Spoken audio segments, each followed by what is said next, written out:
Alright, hey guys, welcome back. You like movies, I like movies, let's talk about them. This movie, Mad Max. Um, well, first off, before we get into the review, we talk about a new setup. Kind of like I got some good lighting, a little bit of natural light. Not holding it anymore, you can see both my hands. Crazy. Alright, so, we're back, came back. So, Mad Max. Mad Max stars Tom Hardy as Max himself, Charlize Theron, Theron. I don't know how to say her name. And then it's directed by George Miller, which let's get this out of the way. Awesome, awesome, awesome director.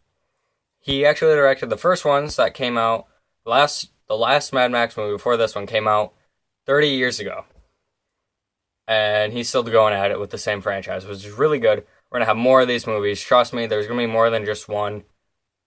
And four. Well, there's four of them. Mad Max Fury Road, Mad Max Beyond the Thunderdome, Mad Max Fury Road, Broken Pinky. So, this movie, great. Yeah. Storyline, plot synopsis, let's get it done. Plot of this movie is there's a bad guy, he has all the water, and Max needs to, well, not Max, he has problems with him in the beginning, but Charlize Theron's, we're just gonna call her Charlize, I guess. Well, she wants to go take these people back to her home where they can live, and that's what she wants to do. But Max kind of gets caught in the middle because he was already at the bad guy's place, and now he's stuck with Charlize Theron. I don't know how to say her name. My bad. Oh well. Anyways, so he goes and helps her. Spoilers, obviously, I put that in the title, don't worry. And he is going to help her, and they're going to try to outrun the bad guy. That's what they're trying to do. So, yeah. But, okay. That's the plot. We're not getting into the plot. The plot doesn't matter. Who goes to a Mad Max movie for the plot? You go to these movies for the action. How was the action? This is the best action movie, since The Dark Knight Rises. Or The Dark Knight, and The Dark Knight Rises. Those are two good movies. Dark Knight's better, though. Yeah, it's that good. A lot of practical effects, you can tell. Not a lot of cinematography. And just how many cars are in this movie is crazy. It's like a Fast and Furious movie, like if you want to reference, because that's how many cars are in this movie. There's 50 cars at one time, and they're just going, and they got to be doing the right thing. This car's got to be right here. This car's got to be right here. You got this car in the middle. It's got to be right here, and these cars can't hit each other. It's crazy. Practical effects look amazing, obviously.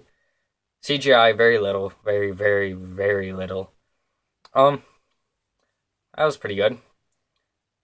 Let's get another thing, is how good the cars look themselves, actually. I kind of expected, you kind of had an idea if you've seen the earlier Mad Maxes of how they would have looked. They look a lot cooler, in my opinion, than they did back then. I've seen all the three prior ones, but I think this one probably has the coolest cars because I think they had more options now with technology and everything. Yeah. Another big question people had for this movie was Tom Hardy as Max. He had big shoes to fill with Mel Gibson being the prior one. I think he might have made those shoes even bigger to fill if he leaves this franchise. He was really good in this. Not a lot of talking with Max as usual, still stuck to that originality they had in the first three. I thought that was nice. And he was a very aggressive, obviously, but smart, obviously. A true Mad Max. True Max. Pretty sweet. I actually saw this movie in 3D. I saw this movie twice. I saw it in 3D one time. 3D, go see the movie in 3D if you can. I think you'll enjoy it a little bit more. There's a lot of sweet scenes in it that involve the 3D, but it's not overused, but when they do use it, it's very cool. And another thing that I think you should know about this movie is the soundtrack behind it is really, really cool. Very fitting, kind of metal, heavy rock type, but then really calm at the same time. Good movie though. So, my grade, first time ever. It's an A+. Bam! Elbow drop it. That's an A+, guys. Anyways, like the video, subscribe, comment. Tell me if you like the new setup or you want me to go back to holding it. I'm going to assume you like this more. We're probably going to try a few different ones. Anyways, see you guys later.